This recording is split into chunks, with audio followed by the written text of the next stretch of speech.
Hi friends, welcome to my channel. నేను చెప్పాను కదా గ్లూ లేకుండా ఇయర్ రింగ్స్ ఎలా చేసుకోవచ్చో అది ఒక సిరీస్ లాగా చేస్తున్నాను అని చెప్పేసి అందులోనే ఈ ఇయర్ రింగ్స్ కూడా మీకు ఎవరికైనా నచ్చితే నేను నెంబర్ అనేది కూడా స్క్రీన్ మీద కానీ లేదు అంటే కామెంట్ బాక్స్లో కానీ పిన్ కామెంట్లో పెడతాను. ఎవరికైనా కావాలి అంటే కూడా నాకు వాట్సాప్ చేయండి. నేను మీకు ఆర్డర్ అనేది కూడా తీసుకుంటాను. ఇఫ్ ఇన్ కేస్ ఎవరికైనా ఇంట్రెస్టెడ్ ఉంటే. ఇలాంటివి ఎందుకు చూస్తున్నానంటే కొంతమందికి చేయాలి అని ఉంటుంది, బట్ అలా ఎక్కువ టఫ్ ఉంటే మేము చేయగలుగుతామో లేదో అని చెప్పేసి అనుకుంటారు. ఇలాంటి సింపుల్ వాటితో స్టార్ట్ చేయండి.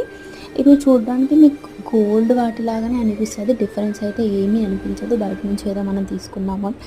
కొంతమందికి ఏంటంటే వేరేవి వేర్ చేయాలని ఉంటుంది, బట్ అవి కూడా చూడడానికి గోల్డ్ లుక్ లాగా ఉండాలి అని అనుకుంటారు కదా. సో అలాంటి వాళ్ళకైతే ఇవి చాలా బాగుంటాయి. నాకైతే చాలా బాగా నచ్చాయి. మీరు కామెంట్ చేయండి ఎలా ఉందని.